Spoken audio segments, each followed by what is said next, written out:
Hi, it's Tuesday, the 22nd of April, and we're here to look at the astrology for the next few days. So I'm going to go straight to the chart and we will have a look at that. There we go. Right. So this chart looks rather full because I've included all of the dwarf planets, but if you want to know where the dwarf planets are at this particular moment, first thing you can do is take a photograph of this chart, and then you can keep it and look at it when you want to. Okay, right. So we've got something quite interesting going on at the moment, which we have yet to see the results of in terms of events here on Earth, or maybe we won't see any results. And the reason I'm hesitating, going maybe nothing, is because this aspect, these four planets getting into a particular aspect, are all in the fixed signs. So let's look at the planets first. So we've got Mars over here at nearly 2 degrees of Leo, the Sun at 2 degrees of Taurus, and then opposite that, 2 degrees of Scorpio, we have Haumea, dwarf planet. And then down here we have Pluto, 3 degrees, nearly 4 degrees of Aquarius. Right. Now, the thing with that is they're all at the beginning of the fixed cross. Now, the fixed cross is exactly what it says on the label. It is all about being fixed. It's all about putting everything into a stationary position. There is no change at all with the fixed cross. It's there for a purpose. The fixed cross comes after the cardinal cross. So you get a cardinal zodiac sign, then you get a fixed sign. And what the fixed sign is meant to do is to nail down the leadership or the initiative, the instigation, all the things that the cardinal sign has started. The fixed sign that comes after it then nails it down, makes it secure, and makes it purposeful, and makes it reality. It brings it into reality. Okay, now it is true to say actually that when any of the planets um, do their thing in a fixed sign, there is less reaction than if it were a mutable sign or, in fact, a cardinal sign, which are much more fluid, much more changeable, much more able to react. The very nature of these fixed signs mean that even the planets find it difficult to maneuver, particularly, I think, where they are at the beginning of the fixed signs. It could be that we're not going to see much because there is an adjustment to be made because all these planets have just left the cardinal signs. So they're new into the fixity. And another thing that I must point out is that it's been a long, long time since we have had big outer planet movements in the fixed signs. I wouldn't care to guess when the last time was. It's not been a cross that has been heavily populated in recent years, such as the cardinal cross, which has had many different things happening to it, planets coming and going, loads of big issues. Not so for the fixed cross. It has kept fairly quiet. So there's quite a lot of material there that hasn't shifted for a while.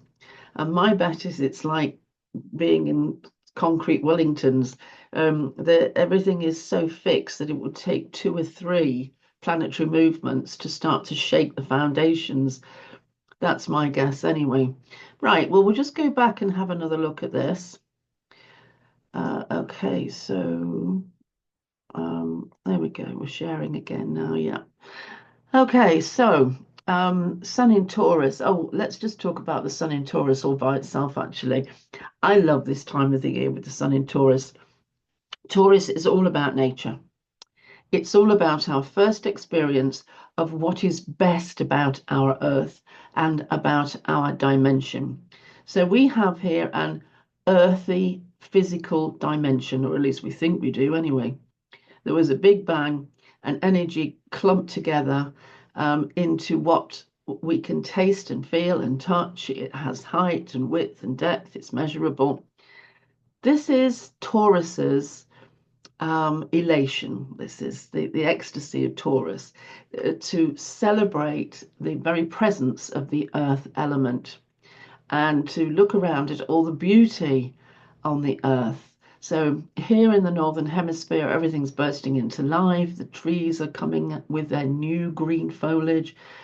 The days are getting warmer. We can go out there and feel the sun on our skins, and it feels so warm. We can walk in meadows with bees buzzing, butterflies flying, sit there and have a picnic out in the warm weather. It's all about the senses, the sensual, as in SENSE, the senses. So it's all about touch and feel and taste and smell and the luxury and luxuriating in all of these sensual things. It's about fine wine, good food, sweet stuff, creamy stuff. Taurus enjoys the physical realm. And it's also a time when Taurus is talking about creational things, being fecund, producing the next generation, producing more of this wonderful solid material stuff. So, and that includes making more babies, in terms of the birds having their laying their eggs. And I have a pond in my garden, and it was full of frog spawn. First time ever I've seen frog spawn, and so I've watched this frog spawn until all the little tadpoles have come out. And it's about that. It's about procreation. It's about creation, procreation, and everything sort of bursting into new life. So it's a wonderful, for me, I love this time of the year. But then I'm a keen gardener, as you know. Right, so I'm jumping around from share to me, but there we go. So there's a bit about the sun in Taurus, so do enjoy that. Now, opposite to the sun in Taurus, Haumea. Now, Haumea, I did some research on Haumea actually several years ago now. And Haumea has always um, aspects to Haumea, a strong Haumea in the sky has always pointed to something to do with the Earth's crust, an increasing of the Earth's crust. Now, this is because if we go back to the mythology of Haumea on Hawaii, she was about how land was formed out of the molten lava that came out of the volcanoes. So they would see the volcano spew out all this molten lava, and then they would see it form Earth. And this was Haumea in action, forming Earth. And the red of the lava was very much like the blood of childbirth or menstruation. So the whole thing was sort of wrapped up in the processes involved in nature of producing more offspring or land or whatever. And Haumea was very active on a particular day where there was a tragedy, a mining tragedy in Chile. And there was a huge effort, rescue effort, and they actually drilled down to these miners in this mine and drilled a tunnel, and were able to use a capsule to bring the miners up one after another. On the day that Haumea was particularly aspected and accented by transiting Mercury and a couple of other things, Mercury meaning transport, the miners were brought up through the crust of the earth. And I've never forgotten that. And I thought, my goodness, look at Haumea in action there with Mercury being the transporting system. So, okay, so what else? I mean, really, because she is so kind of aligned with Taurus and the sun is opposite in Taurus, I think Haumea here is quite comfy.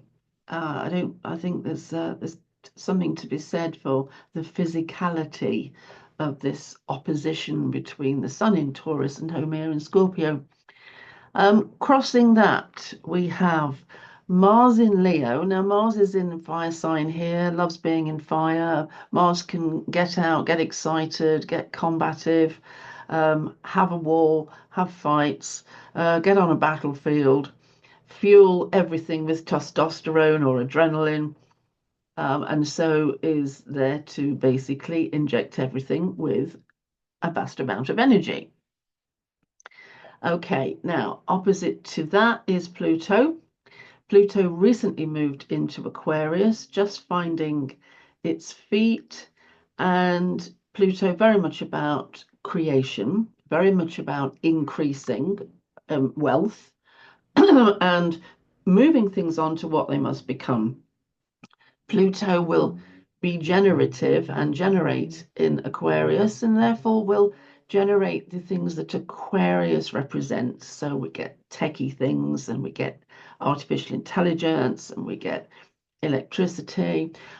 Which reminds me, have a look on spaceweather.com. They have just done some fantastic research, which I think which was on the NOAA website, NOAA.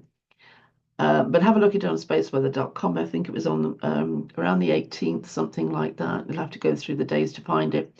But they have now got some fascinating research which shows the effect of electricity and electrical current running through the crust of the Earth during an invisible solar storm. So whether or not it's a coronal mass ejection which hits the Earth's atmosphere, or it's just fast solar wind, nevertheless, they now have absolute proof that those effects from the sun do permeate right down to the crust of the Earth and cause a big surge of energy in the crust of the Earth, depending on what is underneath that. So if it's a particular, say it's granite, or it's sandstone, or it's limestone, or whatever else, there is a different effect.